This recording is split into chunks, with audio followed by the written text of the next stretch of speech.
Assalamu Walaikum. Hello friends, how are you? Welcome back to my new video. In this video, I am going to show you how to write mirror text in Microsoft Word. Let's get started.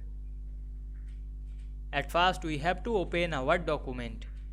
Now we want to write mirror text in this document. Write something on the page.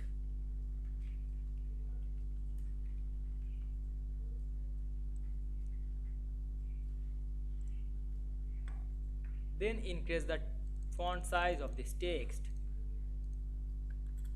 Then select the text, click and drag on our mouse and click the text effects and typography option. Then click the reflection option and add a reflection. Then again go back the reflection option and go to reflection option. Then we can see here opened a format text effect. Now we format this text customly.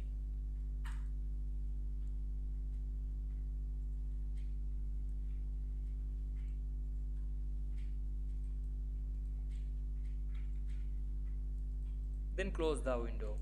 Now we can see we write mirror text in this document very easily. I hope you enjoyed the video. Please like, comment, share and subscribe my channel. Thanks for watching.